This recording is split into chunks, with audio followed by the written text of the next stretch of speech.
Black rock एक ऐसी company है जो अडानी अंबानी को तो चुटकियों में ही खरीद ले, वर्ल्ड की रिच कंट्रियों की जीडीपी को अनस्टेबल कर दे, एप्पल, गूगल, फेसबुक, मेटा जैसी कंपनियों को भी कंट्रोल करे, वर्ल्ड में चाहे कितनी भी मंदी क्यों ना हो, ब्लैक रॉक हमेशा प्रॉफिट में होती है। इस कंपनी से वर्ल्ड का सबसे अमीर देश अमेरिका भी कई बार मदद ले चुका है। जब रशिया यूक्रेन वॉर के दौरान यूक्रेन की इकोनॉमी डाउन हो गई थी, तब प्रेसिडेंट जेलेंस्की ने यूक्रेन के सभी फंड्स को ब्लैक रॉक कंपनी को सौंप दिया था। तो आखिर ब्लैक रॉक कंपनी के पास पैसा आता कहां से है, जो इस कंपनी के सामने दुनिया के सबसे अमीर देश भी मदद की लाइन में खड़े होते हैं। देखिए, ब्लैक रॉक वर्ल्ड के 10.5 ट्रिलियन डॉलर से भी ज्यादा के एसेट्स को मैनेज करती है। जी हाँ, 10.5 ट्रिलियन डॉलर। भारत की कुल जीडीपी है 3.9 ट्रिलियन डॉलर और ये ब्लैक रॉक कंपनी भारत की जीडीपी के 2.5 गुना से भी ज्यादा के एसेट्स को मैनेज करती है। और इस कंपनी को केवल एक व्यक्ति मैनेज करता है और वो है Larry Fink. Larry Fink 10.5 trillion dollar के एसेट्स मैनेज करते हैं, जो अमेरिका की जीडीपी का 1/3 से भी ज्यादा है। चलिए ब्लैक रॉक कंपनी के बारे में शुरुआत से बात करते हैं,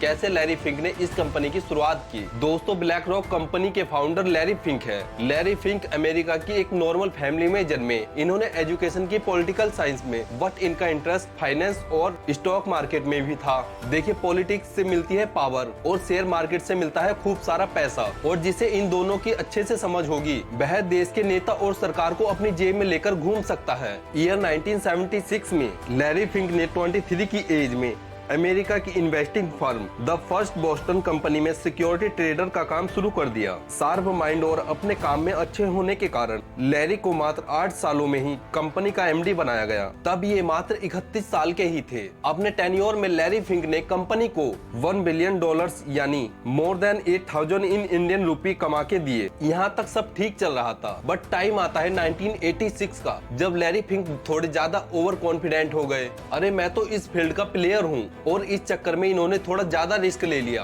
और मात्र 3 महीने में ही मिस कैलकुलेशन के चलते $10 मिलियन यानी ऑलमोस्ट 800 करोड़ का लॉस हो जाता है। कंपनी तो कंपनी होती है, लैरी फिंक को बाहर का रास्ता दिखा दिया जाता है। इनकी इज्जत तो गई ही गई, साथ ही साथ इनको किसी ने काम भी नहीं दिया। यहाँ पर लैरी जी का ईगो हर्ट हो जाता है और ये तय करते हैं अब वह किसी की नौकरी नहीं करेंगे। अब टाइम आता है 1988 का, जब लैरी 35 के थे। तब ब्लैक स्टोन कंपनी के फाउंडर स्टीव स्वार्जमैन को लगा कि इसके पास टैलेंट तो है, यह मेरे लिए तुरुप का इक्का भी साबित हो सकता है। स्टीव भी अपने जमाने के लीजेंडरी इन्वेस्टर थे, तो इन्होंने लैरी को $5 मिलियन दिए और लैरी ने अपने 7 साथियों के साथ मिलकर black stone finance management limited company को शुरू किया। लैरी को काम का एक्सपीरियंस था और उनका ईगो भी हर्ट हुआ था। उन्होंने काम शुरू किया और कंपनी ने 1994 तक $53 बिलियन के एसेट्स मैनेज करने लगी। इसी बीच जीई यानी जनरल इलेक्ट्रिक कंपनी के सीईओ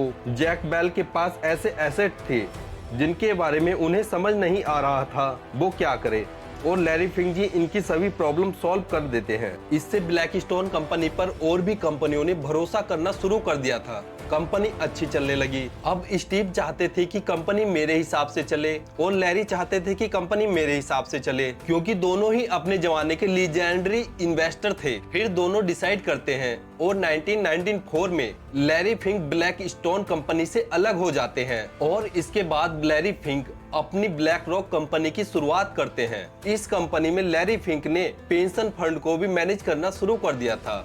जैसे इंडियन गवर्नमेंट आपकी सैलरी से कुछ फंड काटती है और वह आपको आपके रिटायर्ड होने पर दिया जाता है, तो सरकार इस फंड को अपने पास नहीं रखती है, बल्कि यह ब्लैक रॉक जैसी बड़ी कंपनियों को मैनेज करने के लिए देती है, या यूं कहे कि उनमें इन्वेस्ट करती है। ऐसे ही बहुत तरह के fund, pension fund, investment fund होते हैं जिन्हें ये ब्लैक रॉक जैसी कंपनियां मैनेज करती हैं। वर्ल्ड के 300 बड़े पेंशन फंड का टोटल करें तो 6 ट्रिलियन होता है और अकेला ब्लैक रॉक 10.5 ट्रिलियन से ज्यादा के एसेट्स मैनेज करता है। ईयर 1999 में ब्लैक रॉक ने $14 के प्राइस पर अपना पहला आईपीओ लॉन्च किया और कंपनी को $900 मिलियन की funding milli.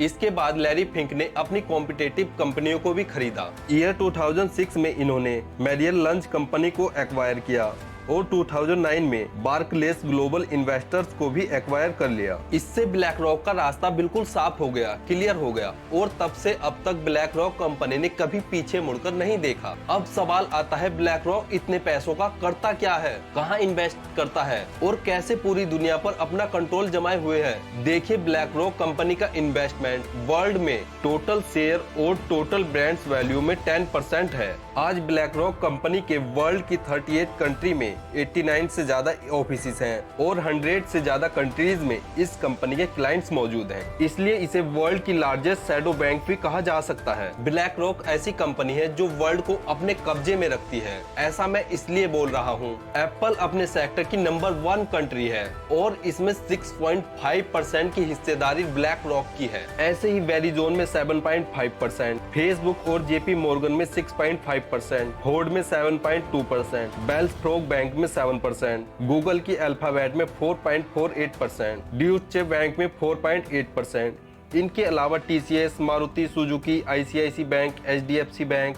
Axis bank, Infosys, Nvidia, Microsoft, Amazon, Mastercard, Visa.com, Johnson and Johnson, Mahindra and Mahindra, UltraTech cement जैसे हर बड़े सेक्टर, हर एक देश की बड़ी इंडस्ट्री में इसकी हिस्सेदारी है। ब्लैक रॉक जिस भी कंपनी के शेयर बाय करती है उसके शेयर्स में तेजी से बढ़ोतरी देखने को मिलती है। अप्रैल 2024 में इंडिया की 2 कंपनी पीटीएस इंडियन लिमिटेड और इलेक्ट्रो स्टील में 207 करोड़ के शेयर्स खरीदे थे। ब्लैक रॉक के इन्वेस्ट करते ही इन दोनों कंपनियों के शेयर्स में 11% की ग्रोथ देखने को मिली। आप चाइना के बारे में तो जानते ही हो, चाइना हर किसी को अंदर नहीं आने देता है, बट ब्लैक स्टोन एक ऐसी कंपनी है जिसको चाइनीज गवर्नमेंट ने अलाउ किया हुआ है, जबकि यूएसए ने बहुत सारी चाइनीज कंपनियों को ब्लैक लिस्ट किया हुआ है। बट यूएसए के ब्लैक लिस्ट करने के बाद भी ब्लैक रॉक उन कंपनियों में इन्वेस्ट कर रहा है। चाइना की रियल एस्टेट मार्केट और म्यूचुअल फंड में लैरी की कंपनी का दबदबा मजबूत होता नजर आ रहा है। हो सकता है आने वाले टाइम में लैरी फिंक चाइना को अपनी उंगलियों पर नचाते नजर आए। देखिए दोस्तों, ऐसा नहीं है कि ब्लैक रॉक कंपनी ने इतनी बड़ी सफलता इतने कम टाइम में हासिल की है। कंपनी की ग्रोथ के लिए काफी सारे डार्क डिसीजन लिए गए हैं जिन पर आज भी सवाल खड़े होते हैं। जब ईयर 2008 में लेमन क्राइसिस आया था तो उसकी नींव लैरी फिंक ने रखी थी, ऐसा कहा जाता है। 2008 के क्राइसिस में बड़ी बड़ी बैंकों की तिजोरी खाली हो गई थी, तो उस टाइम यूएस गवर्नमेंट ने सीधा लैरी फिंक को बुलाया। ऐसा नहीं कि 10-20 जनों को बुलाया और उनमें से सेलेक्ट किया, सीधा लैरी फिंक जी को ही बुलाया गया। और लैरी जी ने यूएस गवर्नमेंट से बोला, आप इस बैंक को इतना पैसा दो, इस बैंक को इतना पैसा दो। और इसमें ट्विस्ट की बात तो यह है, लैरी जी ने केवल उन बैंकों को ही पैसा दिया जिनमें वह बहुत बड़ा अपना शेयर लेकर बैठे थे। मतलब क्राइसिस लाने वाले भी यही और उसको ठीक करके पैसा कमाने वाले भी यही भैया थे। इसके अलावा ब्लैक रॉक खुद को एनवायरनमेंट एंड सोशल फ्रेंडली भी बताती है, बट इनका डबल स्टैंडर्ड भी देखने को मिलता है। ये उन कंपनियों में भी इन्वेस्टमेंट करती है जो क्लाइमेट चेंज के लिए जिम्मेदार है, और गन मैन्युफैक्चरिंग जैसे बिजनेस में भी ब्लैक रॉक की हिस्सेदारी है।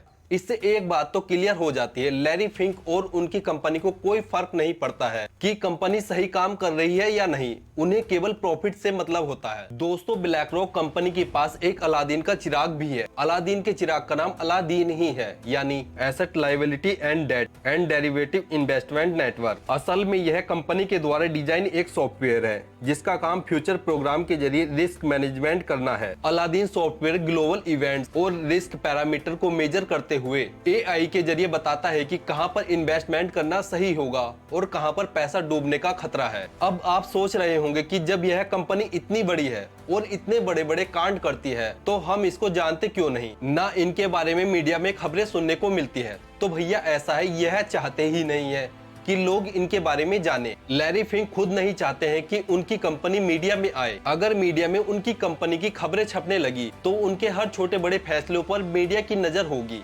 लैरी जी को जवाब देना पड़ेगा, जिसके कारण इनके डिसीजन प्राइवेट नहीं रहेंगे। और ऐसा यह इसलिए कर पाते हैं क्योंकि वर्ल्ड की 19% मीडिया पर इनका कंट्रोल है। वो कहावत तो आपने जरूर सुनी होगी, नए पैसे वाला व्यक्ति पैसा खर्च करता है लोग उसे जाने, पुराने पैसे वाला व्यक्ति पैसा खर्च करता है कि दुनिया में उसका नाम ही नहीं आना चाहिए। दोस्तों, वीडियो कैसी लगी कमेंट करके जरूर बताएं। मिलते हैं नई वीडियो में, धन्यवाद।